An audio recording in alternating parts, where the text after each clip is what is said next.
Welcome to Church Pulse Weekly. It's Carey Nieuwhof here, along with David Kinnaman. And Merry Christmas, David. We're almost there. Yeah, no doubt. Merry Christmas to you.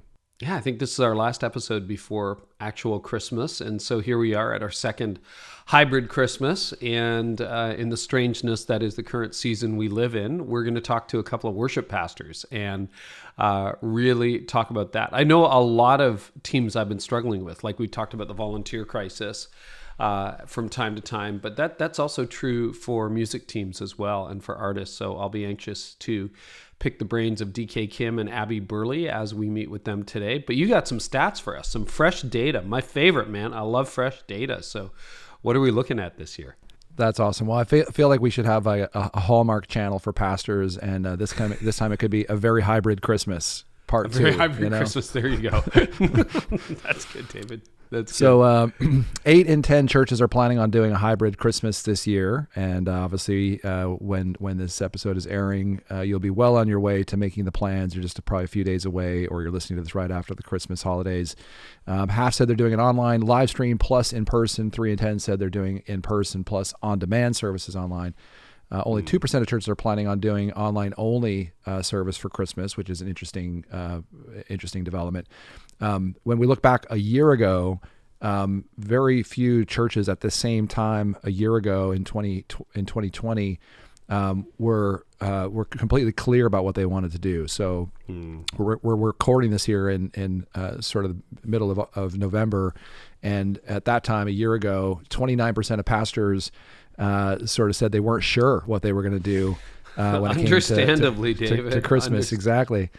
Understandably. It's interesting, if I can just poke in, 3 in 10 said they're doing in person but on demand. In other words, we want you in the room and we'll share it after, which is just wanted to note that. That's an interesting choice. Yeah, that's right. That's right. So, I think this year there's a little more sense that at least we can be planful, and church leaders are reflecting that reality.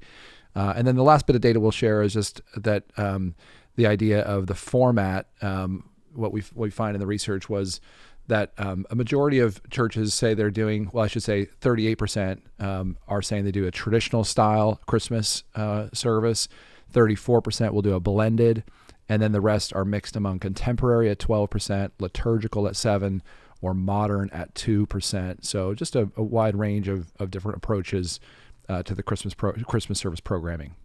So if I can just share a true confession, we experimented with Christmas Eve. I've said on a previous episode, it was our biggest outreach of the year, and it was. But because we were a contemporary church, I thought, we'll just do like a modern Christmas, and we kind of ditched tradition. That was a bad year. I would not highly recommend that. There is something about Christmas that is culturally nostalgic, and everybody wants to hear certain music and they want certain things done. So anyway, I paid the pain tax and the stupid tax on that one, David, just so you know. That was many years ago. Fair enough. Well, thanks for showing us that you're human. Yeah. How to blow Christmas for thousands of people in 1 hour. Do that. Do what I did a number of years ago. Anyway. Perfect. Just a note. Anyway, you can do a twist on it. Doesn't mean you can't make it relevant, but yeah, to totally throw the baby out with the bathwater, not a good idea. Fair enough. Anyway, that's my editorial comment. Anyway, shall we bring our guests in? Let's do it. Great. Okay, so DK Kim is worship pastor at Mariners Church in Irvine, California, and Abby Burley is the worship director at New Life Church in Colorado Springs. Welcome, DK, and welcome, Abby. We are really excited to have you both here today. Thanks for joining us. It's Christmas, so do you guys plan way in advance, or so Christmas is pretty relaxed, or it's like 72 services over 5 days kind of thing? We definitely are a little bit on the earlier side just because we've learned some lessons from previous years. So our planning started, I think, towards the end of August, and we actually started working on a Christmas album back in June, and then we're about to release that actually. Oh, that's exciting. How about you, Abby? We are definitely not as organized as DK, but we have started planning. All those special elements require a lot of advanced thought. So yeah, we're definitely already in the works. Any reaction to the stats that David shared? I mean, we went through them pretty quickly, but did this year feel a lot more stable and predictable than last year did? And what special things are you planning for this year? Go ahead, Abby.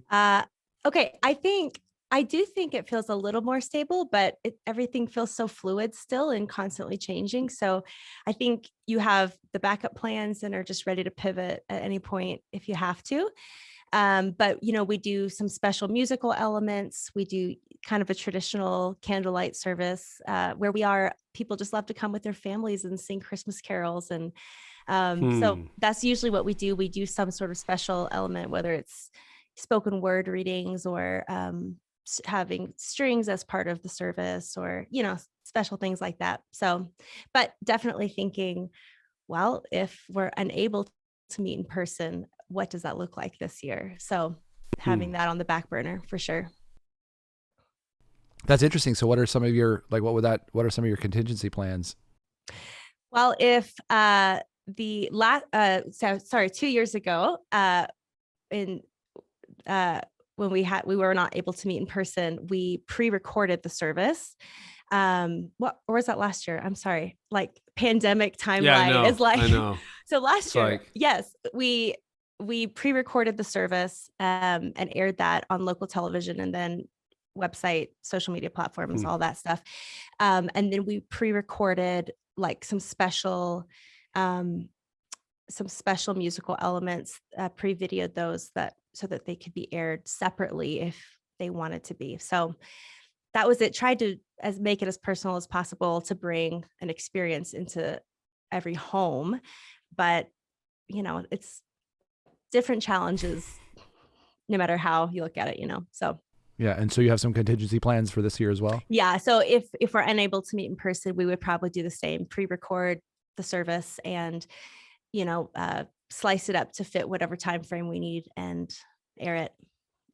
Yeah. Interesting. Yeah, thanks for sharing. Yeah, sure. That is interesting that you've got contingency plans for this year, because I would have imagined in my head it was more predictable, but that's really wise on your part. DK, how about you guys at Mariners? Yeah, we've been able to meet earlier on in the pandemic because we have this lawn that's, right in front of our worship center, and we were able to pivot a few months into the pandemic. And so last year, I remember we had Christmas services on the lawn, and then our worship center ended up being the overflow venue, which only a few people were inside because everybody opted for the outside. And we handed out hand warmers to everybody because it got a little bit chilly by California standards. Nothing like what, down to 68? Or yeah, exactly. It was frigid. Was it a crisis? It was frigid. It was frigid. Yeah. It was a disaster, a near disaster. But yeah, this year we've been meeting inside our worship center and still offering our outdoor venues. We have the lawn as well as a drive-in service, and so we have a lot of options for people. But our primary venue this year for Christmas is the worship center. Our production team's been, dreaming big and going nuts with the planning, and we're excited to be able to provide that for our people. And then we've also been filming separate online experiences every weekend as well. So that'll be the same for Christmas. We have a separate online only audience as well as the in-person, live experience as well. Yeah, I'd love to know, on that whole traditional versus blended versus liturgical versus thoroughly modern, what are the notes you need to hit, so to speak, to really make sure you're ministering to the churched and the unchurched when you're programming a Christmas Eve service? In your view, everybody has a different take, but I'd love to know what you think. DK, why don't we start with you? Yeah, I want to jump off what you said earlier, Carey. Christmas is just one of those things where you mess with it too much and people are going to be upset with you, right? They're the tried and true Christmas anthems that people just expect to sing when they come together. And I think sometimes we try to be a little too slick in our programming or our song choices. And it's like, every year we have the same baseline of songs like Joy to the World, Oh Holy Night, Oh Come All You Faithful, and then we'll put our Mariner spin on it, but the choruses still hold true. And what I love is we get to express our creativity with the music surrounding it. But as far as actual song choices, we give our people Christmas. And this year for our Christmas services, it'll be a good majority, blend of the classics with our spin on them. And then we're actually going to share a couple of our original tunes that we will introduce throughout the month of December. And hopefully by Christmas time, people will have some degree of familiarity and excited to try new things in that way. And maybe in 100 years, the people will be clamoring for those new classics that you just released. Come on, let's go. Yeah. Abby, how about you? What are you learning about programming Christmas? Yeah, I agree with everything that DK is saying. I think it's true. I think especially even if you're talking about unchurched people who don't consider themselves Christians in any frame of the word, they come and they know Christmas carols. They can join in, they can sing. And I think that's what people want at Christmas. They want to come with their friends and their family, and they want to sing. There's like you said before, that sense of nostalgia. There is something that takes you back to a childhood memory or the way that you grew up when you get to sing traditional Christmas carols. So I think of course, there is space for artistically beautiful and creative elements within the service. But I think if the meat of the service strays too far from that, I think you tend to lose people. We have definitely done that in the past. We've brought in like guest artists and thought, oh, this is going to be really special. They're going to love this. And the people just look like, why? Why are you doing this? Where's Hark the Herald Angels Sing? Where's come on, guys? All I wanted was a candle and Silent Night. Okay, that's all I wanted. Yeah, exactly. Yeah. So having done that, and done the really dumb thing that was probably 15 years ago, I'm like, okay. But we do a very similar thing. We'll put a spin on classic songs, make sure that we hit the big ones, and then do one or two artistic elements every year that kind of make it pop and feel fresh. Now, I led a larger church. You guys lead huge churches. A lot of small church listeners, leaders listening right now. What would you say for them as they get ready for Christmas? Because it's easy to imagine $1 million production budget, but sometimes you look and there's, $50. That's what you got, or $200. Any words for them on how to make the best out of Christmas? I would say to lead into what your strengths are. So if you have a really small band, great, make it really simple and beautiful. Don't feel like because Hillsong or some other big church pulled this off, you need to strive for that. I think that's one of the most defeating things when you go to like these giant conferences and then you walk away and you see the level of production and it's incredible. And then you walk away thinking, there is no way we could pull that off. That doesn't feel great. So I would say, look at what your strengths are and lean into that to do the best that you can with what you have. And it's going to minister to your people if you can plan it thoughtfully and really pull on the strength of your team. Yeah, I fully agree with that. I think sometimes it's easy to think in order to pull off wonder and awe, it's got to be at this really grand and big scale, all this production. But I do believe authenticity wins, simplicity wins, being yourself wins, and whatever is an authentic expression of your church, go hard at that, present that to your guests and to the people that show up to your service, and point to Jesus. The whole reason we've gathered, you point people to Jesus, give them the simple gospel, and do music that's true to your setting. Yeah, sincerity goes a long way, doesn't it? Yeah, and totally. It translates on every budget, every size. And sometimes actually production, we can pick on ourselves because we've been part of larger churches, but do you think you can overproduce something to the point where you lose the audience? Absolutely. Yeah. I think we've all probably made that mistake, right? And we've learned to pull back sometimes. We overthink certain situations, overprogram certain, moments, and you realize, man, that was more polish than we probably needed, and we have a church of varying demographics and age, and sometimes even on a weekly basis when we experiment with lights, we'll get the feedback of, man, those lights are in my face. I can't worship Jesus. It's too much. And so we're always considering that type of feedback. But I fully think there is a line, and maybe for your church it's different. And I think for our church, we have a sense of where that is. And it really does come down to knowing your people. Yeah. Yeah. Thoughts on overproduction, Abby?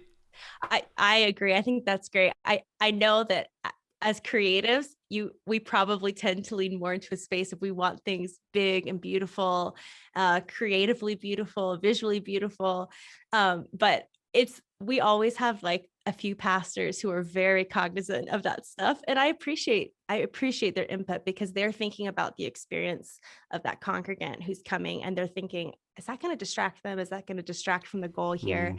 Or even for them, if they're having a hard time engaging because everything is big and loud. I mean, it's good. It's good feedback. We all need that balance and to be reined in a little bit.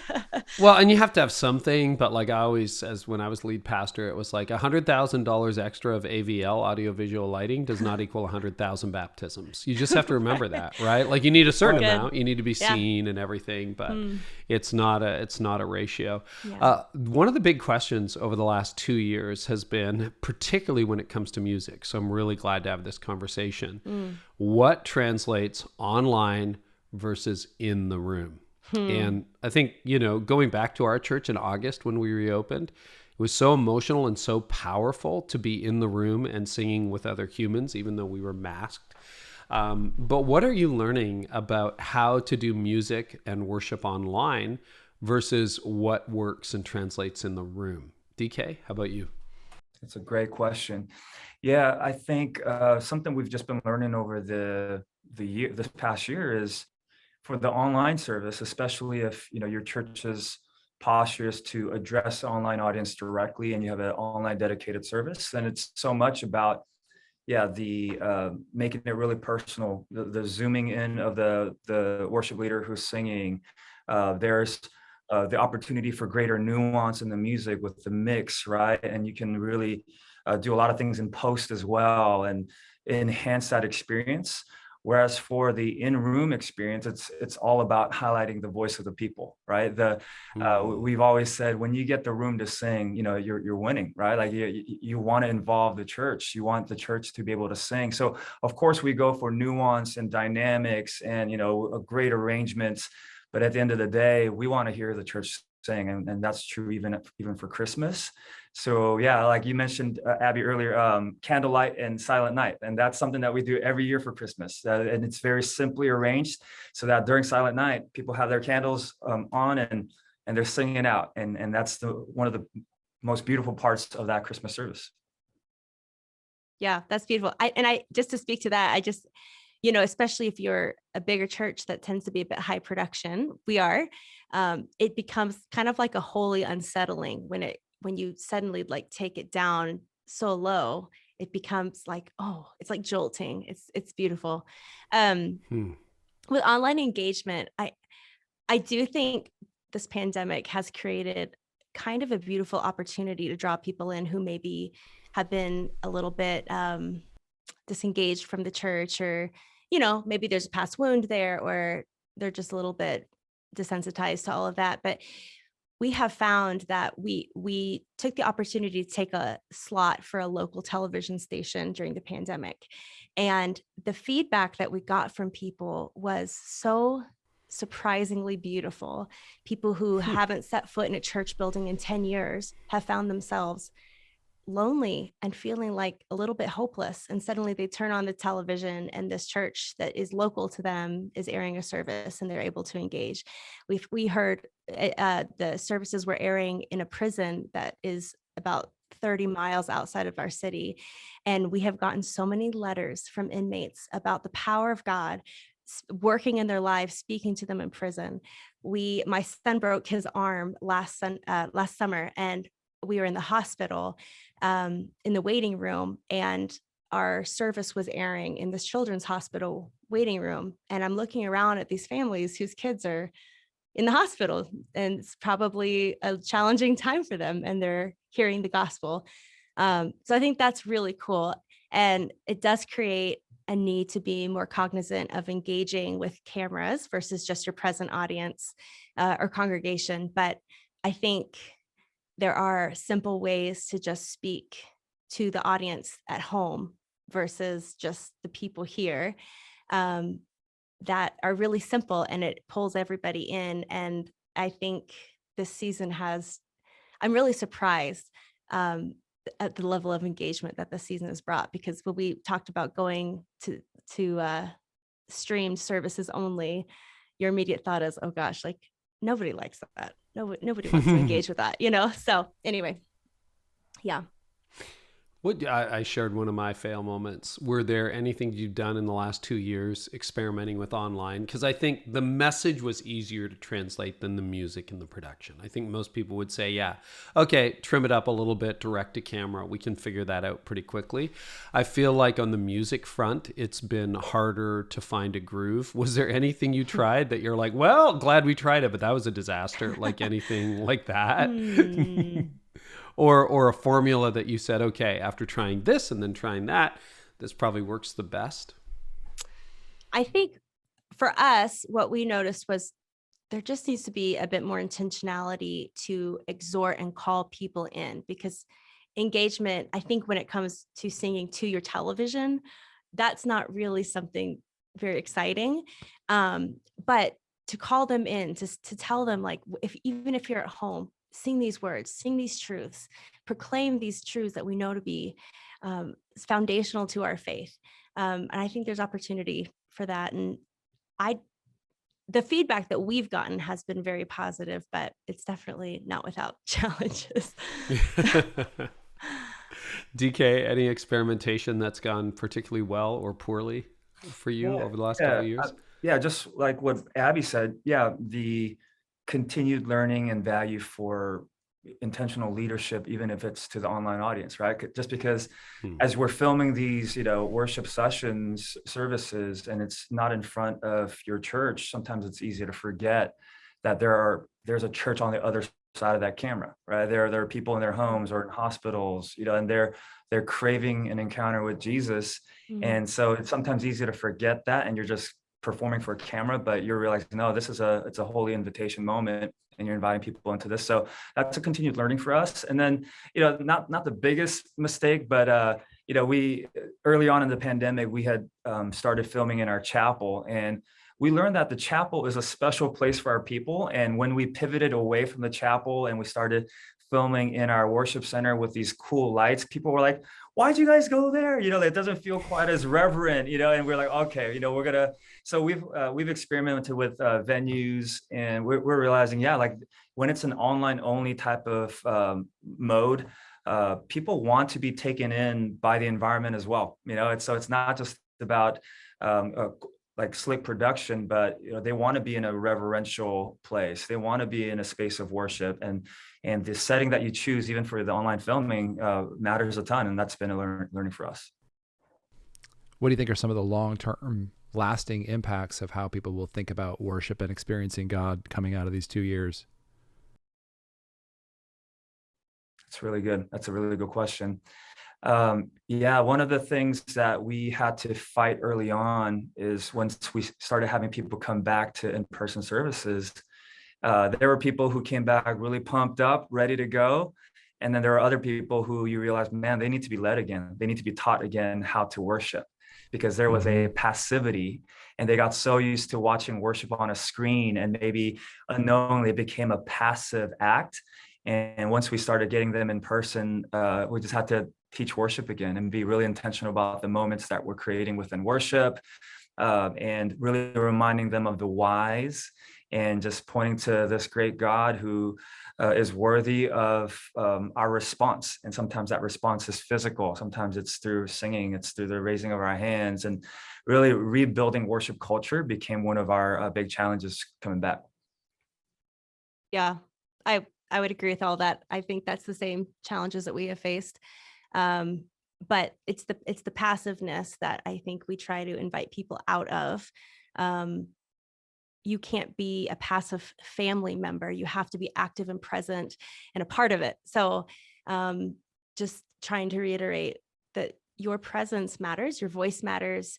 There's a lot of, well, I can just worship at home, or I don't have to be there anymore now that I've experienced this other way of doing it. But the truth is, presence matters. And when we come to worship God, every individual voice, just accentuates the joy and the adoration of God. So your presence matters. And, even for people who are walking through hard times, the beauty of the body of Christ is leaning into the strength of the body. And you can't really do that when you're not present, not as well, at least. So, I think so many stories of how many times you look around and the stories of people, of these faces that you see from the platform, and that they're like walking through the valley of the shadow of death, right? And then you see that they don't have the faith to even sing some of these truths, but the family of God around them do. And they sing it out. And it's like in faith, they're upholding one another. And I think that's one of the most incredible beauties of gathering as the body of Christ, that we are not in this alone. And that's a reminder that we're not meant to do this journey on our own. We need one another. And you don't feel that the same way as when you gather in person. I think you could argue two different ways about what's happened with the rise of online, obviously, during the last 2 years. One is you could say, well, people have become more consumeristic. It's just a lot easier to worship from home than it is to get in the car, pack up the kids, get into a building where you're more exposed to other people because the virus is still around, etc. So we'll just stay home. You could argue that that's more consumeristic. The other argument, and we've got Barna data from last year that would show this, is a whole bunch of people just dropped out rather. So they're just gone. It's like, well, church is closed. It's not closed, but I'm done and I don't like online church, and they've just disappeared. And I think a lot of pastors have discovered that because the return to church has been smaller. Either way, it creates a challenge. And one of the challenges, I think, is how do you guard against a consumer mindset so that someone is just not consuming content, whether they are in the building or participating online? Any thoughts on that, Abby and DK? Abby, how about you? What do you do to guard against that consumeristic consumption mindset? Well, I know with some of our volunteers we have some who have stepped aside, and really congregations as a whole, I think we have to really invite them out of that. Like, there's appropriate challenging that can happen, right? We can't, I keep going back to like a family image, but if you have a family member who isn't participating, who is just kind of a consumer, you would want to challenge them out of that, draw them out of that, and to say, hey, your presence matters. You play a vital role in this family, and we need you to participate. And you can't force people, but I think it's not a negative challenge as much as an invitation to say you're needed and you're wanted and your presence matters. We are lacking as a whole without your presence. So come, be a part. There's invitation, and there's a holy Kairos moment waiting for you with God when you can come and be an active participant of what the Holy Spirit is doing here. So, yeah. For us at Mariners, we have what's called the transformational loop, and it's our 4-part discipleship pathway. And step 1 is follow Jesus. It's the gathering, but then the other 3 parts of the loop, I feel like, are what allows us to invite people to more beyond just the consumeristic culture, right? So the next stop is grow together. We have a big encouragement towards groups and community, and get plugged in that way. We say community happens in circles, not rows, right? And then the next stop is serve one another. We say, hey, don't just consume, come and serve your church, volunteer in guest services or in worship or production. And a couple of times a year, we have a volunteer expo to invite people in and make it really easy for people to sign up and find out more information. And then the last stop is it's called Change the World. And we invite people to take part in what we call faith adventures. We don't call them mission trips. We say faith adventures. Go see what God is doing in a setting that's not your own. And in this way, we're just trying to create a more holistic picture of what it means to be a disciple of Christ. And so a couple of things in all of that is we make it a point to invite people to serve and to also give of their resources, whatever you can do to encourage people to think outside of their own means. And surprisingly, some of our largest events during the pandemic were when we set up serve events right after a service, where it's packing care kits for teachers or for the military. Our people showed up in droves, and we realized, wow, there's a hunger for people to engage in something that takes them outside of their own world. And we saw that early on in the pandemic, and that was really encouraging. You hinted at this, Abby, but one of the stories of the pandemic as churches have reopened is a lot of volunteer shortages, just, anywhere from a third to a half to 2/3 of people who used to volunteer showing up. Have you seen that on your music teams and production teams? I'm just curious. Is that something you've experienced, and what are you doing to recruit new team members moving forward? Yeah. Specifically in the beginning of the pandemic, when everything just felt nobody knew what was going on and how afraid should we be? We don't know. So especially in the beginning, everybody kind of pulled out and didn't want to serve. So we had to staff up a bit and then go a bit more minimalistic with services. And then now that things in Colorado, things have really started to get back to normal a bit-ish. So we haven't had that as much, but we're always recruiting volunteers and so similar to what DK was saying, their process at church, we have a similar, ours is our goals are worship, connect, and then serve. So we are always encouraging people to connect with families and then to serve somewhere. So I do think we have a fair amount of interest, and then we have a normal onboarding pathway to that. But in times where we were a bit more thin, we did have to contract some people and then just pull on our staff a lot more. I mean, some departments where it was kind of a unexpected vacation season. And for our department, it was like, well, we're working like 60-hour weeks. Okay. So, yeah. Yeah. For us, it was a unique challenge because, and the details of this can be a different podcast episode, but we actually launched 4 new congregations over the course of the pandemic. The grand opening was this fall. Wow. And so what that meant was all of our volunteers that were at our central location got dispersed to the 4, and all of a sudden, we experienced the same thing that most churches did, where there was a shortage of volunteers and people who did not want to come back did not come back. But our core volunteers were basically empowered to serve at these new locations, and all of a sudden, we're finding that we're having to rebuild the troops. And so it's been a unique challenge. And one of the mindsets that we had to adopt early on was, hey, it's a new day, right? And some people that were part of the group that hasn't come back yet, they may never come back.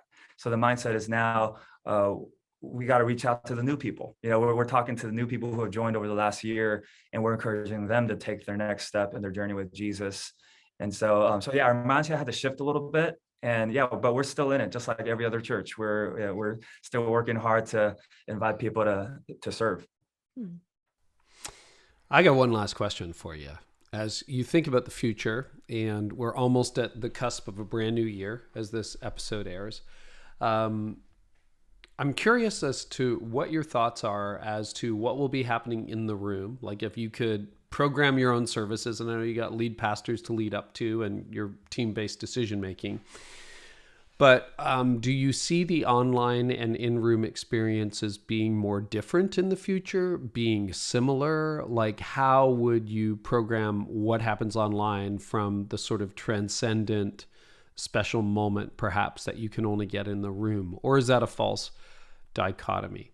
Why don't we go to you, DK, and then we'll wrap up with you, Abby. So DK, what do you think as you move into the future? Will you see more of experimentation online and different moments in the room, or what are you anticipating? Yeah, we talk about this quite a bit, and we earlier this year went through a digital strategy sprint with another company that you might be aware of, and we, through the blessing of our elders, got direction from them saying, hey, let's double down on our online strategy and our online resourcing. So from the start of this year, we've just been going down this path saying, hey, online is its own thing, and let's continue to make in-person gathering great. But we're basically building out 2 different pathways right now. And of course, we also acknowledge there's an omni-channel reality going too, where some people one week will attend in person, and then the next week they're like, what, I'm going to watch from home, or next week I'm traveling, so I'm going to tune in to Mariners Online. So I think, going forward, Carey, I think the online world, at least for our world here, feels like it's going to stay, and we're going to continue to experiment and find new ways to bring even deeper connection and Yeah, I think we're meeting people online who feel like they don't know when they're going to come back again, if ever. And they're super happy with the online community, and they consider that church, and they're devout in that way. And I think we are learning that digital and online is here to stay, and that's the pathway we're going to go at. Yeah, that's great. I would second that. We did have a meeting not too long ago about should we renew this contract with this local television station. And you would think people don't really engage with local television so much, but in our community, they do. So we renewed it, and we're going to keep it going because we have found the numbers to be really high. And that is surprising. But I think you kind of come to a place where you say, any way that we can create an encounter for people to encounter Jesus is worth it. So that will stay. Definitely still having conversations within each congregation and their pastors to ask, hey, what are our online audience numbers looking like? How can we do a better job of engaging with them and making sure that even if they're watching from home, that they feel a part of that service and don't feel disconnected. So it's an ongoing conversation. It's one that we can certainly keep growing in, keep doing better at. But I agree. I think it's something that's here to stay, and we want to serve those congregants at home just as much as we want to serve the ones who showed up in person. Well, Merry Christmas, Abby. Merry Christmas, DK. Thank you so much for joining us. And Yes. I know this is really going to encourage, and I'm already sure got leaders thinking about, okay, well, we have 2022, right? So think ahead. What can we do? And who knows what kind of world we'll be in. We're so grateful you joined us today on Church Pulse Weekly. David, any parting thought as we wrap up? No, I just want to thank Abby and DK for the conversation today. And I've just been thinking so much about the reality, the metaphysical reality of our belief that there's a creator of the universe who wants to be speaking into our lives, that, just mad respect to the men and women who are listeners and who are not listeners of Church Pulse Weekly, who are, using the very best that God has given them in terms of their talents, people like DK and Abby, to try to help people experience that creator. And, we're here just a few days before Christmas as this is airing, and just, how Jesus coming changes everything for us. And, the reality that as we go into 2022, could we even take this moment, all the disruption, all the new practices, and like I've thought so much about the notion that we have this sort of almost like a science of worship, the sound and the ambiance that we create, all important. But what are ways that God just like wants to do new and fresh things in us and through our churches? And so, I'm leaving this episode really thinking about those kinds of questions. Like, what is worship going to look like? What are younger generations? How are they going to lead the church? What's the right mix between the technical details of, programming and decisions that have to be made, and then also just this real sense of how are we as leaders ourselves being transformed and renewed through worship of the Lord, because that's such an important. We haven't really talked about that in this episode, but God wants to renew us as leaders. So what are important ways that God can be speaking into this moment and into us as leaders as we try to commune with an all-knowing, all-powerful, perfect creator of the universe, who actually knows so much about us that we can barely even understand about ourselves. So just kind of having a little moment here to myself. That's a John 1 kind of moment. So thank you so much for that. That's my favorite Christmas story, by the way. And the Word, in the beginning was the Word, and the Word was God, and the Word was with God. Thank you for that, David. That's great. Well, DK, Abby, thank you so much. Hey, Merry Christmas. All the leaders who are listening, man, you've been through another year. You've done it. You're bringing the gospel to people. We just want to encourage you here. And we want to thank our partners, too, who have partnered with us this year. And if you want to take 2 things off your plate for 2022, we can help with maybe some medical expenses through Medishare. They're one of our partners. You can go to medishare.com/churchpulse to calculate your cost savings.